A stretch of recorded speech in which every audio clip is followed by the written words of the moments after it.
with this practice of an ease as a foundation of strength, we're going to be working a little bit with shoulders, and I've got 2 blocks here, and I've got a chair just in behind me.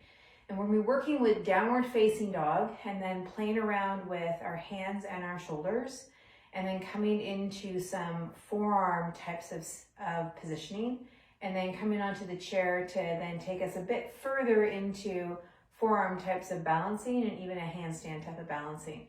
So moving progressively to adding more load in through the shoulder girdle and through the hands and arms, okay? So I'm just gonna leave the blocks off to the side for a minute. Let's come into just a first downward dog of the practice and get a feel for what this is like. Just easy, easy breath. Feel through your hands. Feel through your legs and your feet and your pelvis, and just notice where things are at and how things are going.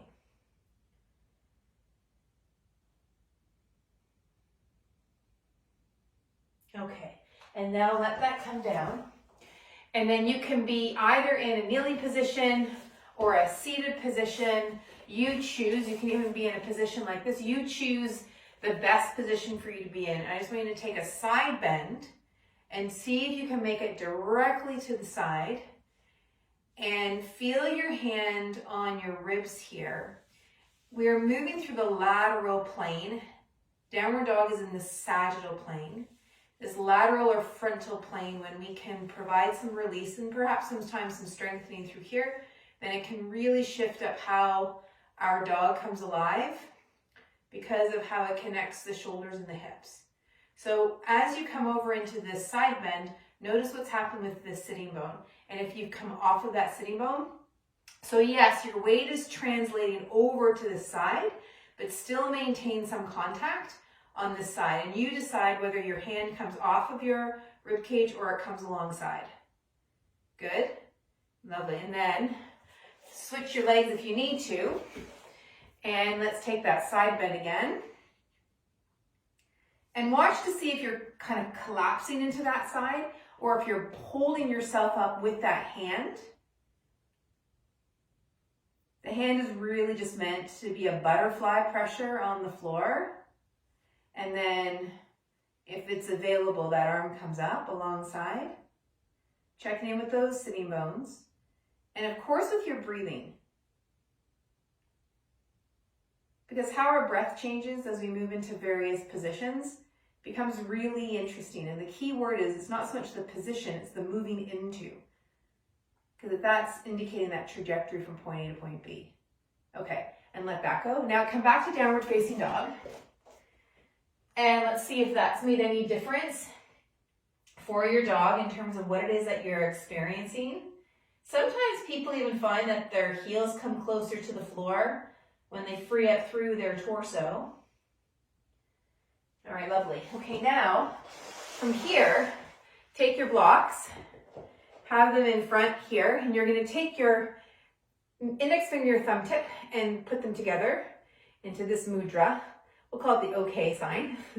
And then bring those fingers onto the blocks. So you're it's coming right up to the knuckle, and you're going to move at the knuckle. So what you need to pay attention to is as you do this movement, your shoulders aren't rising up to your ears. You're moving at your knuckles. So the fingers are staying right on the pieces of wood. They're not coming up. They're staying on the pieces of wood. And your shoulders aren't rising up to the ears. Okay, let's do the second one now.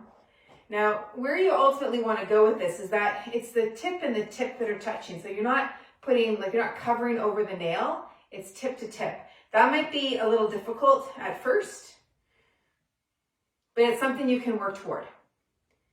It's so interesting what our fingers do in this position. I know when I first learned it, I was a bit stunned to see what happened with my fingers on one hand.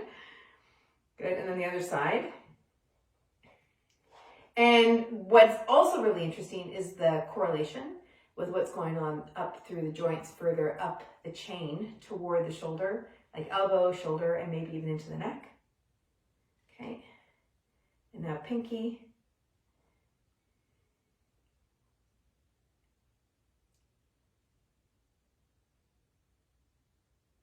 Good job. And then let that go. All right, perfect. So leave that over to the side.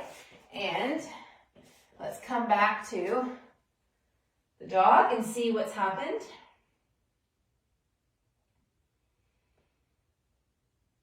Easy peasy. Settled breath. Okay. And then let that come down. Now drop onto your forearms.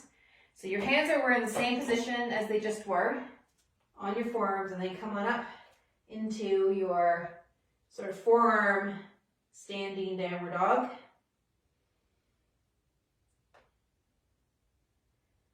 Now we're not doing long holds here, but you for sure can add length of time and time this out to either a number of breaths or like a minute, 2 minutes, 3 minutes. And that's really how you begin to add in stamina to the picture, but just make sure you're doing it from a place where your breath is really easy, your eyes are easy, your tongue is easy. Good, and then coming on down. Perfect. Okay, now bring the blocks back. And we're going to place the blocks right at the forearms here. And we're going to slowly come forward and then back. So we're moving through the elbows and the shoulders and then back.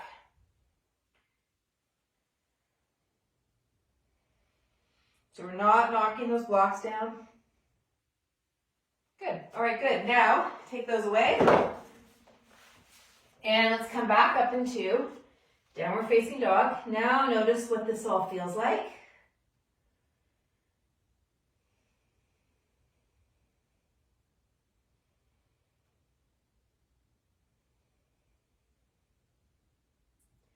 Good, and then come down. And let's take the blocks up like so.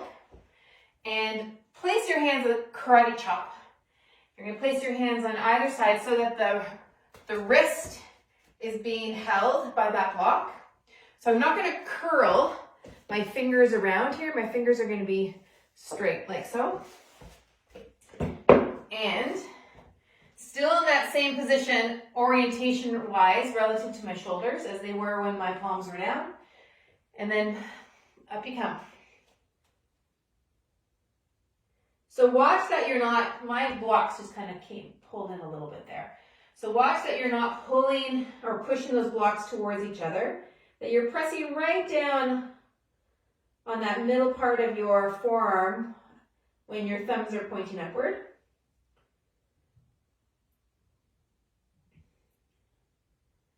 Good job. And then come on down. And let's come back to downward dog. And notice what that feels like.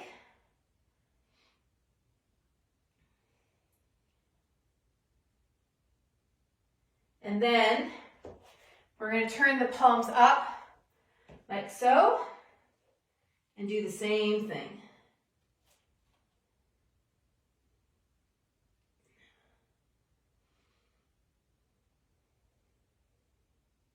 Now what becomes interesting about this one is the position of your thumb. Because what we're trying to help do is we don't want to roll too much over onto that pinky side. So let those palms be open, but do within the range that makes sense for you. And then come on down. And now back to downward facing dog. And again, notice what's happening after doing some of that strength work through your forearms to your shoulders. Good job. And then come on down. Okay, perfect. Now, we're going to bring the chair over. And from here, let me just turn it this way. We're going to come into a prep for handstand. This is like a quasi-downward dog. Just feel the palms on the floor. Easy, easy peasy. And like I said, you can do these types of positions for as long as you'd like. Just be aware of your breath and the overall sense of ease. If there's any increasing strain or pain, then of course come on out. And then coming on down onto your forearms.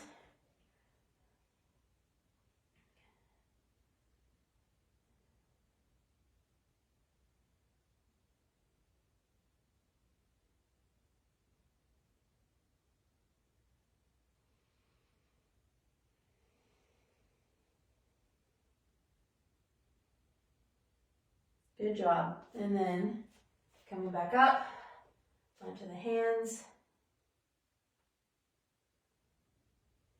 And then coming off of that. And let's finish up with the dog again. So we're coming into dog. Toes come under.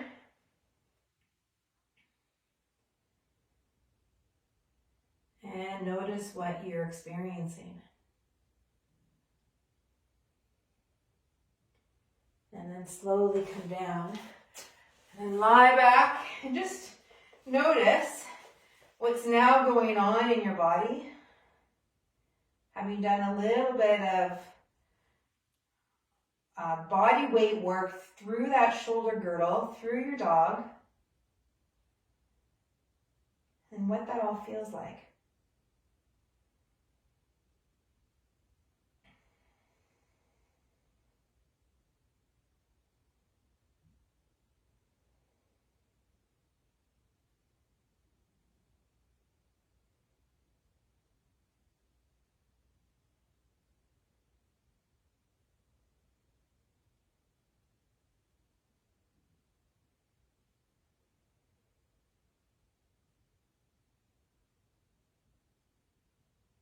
And then when you're ready, begin to roll it over, and then just again notice what it is that you're experiencing. And you might now want to go and do a bigger practice. You might want to go for a walk or a run or a ski or whatever, and see if you can bring whatever has unraveled, whatever has come to life, bring that into the rest of your day. You have a great practice. Take good care, and we'll see you tomorrow.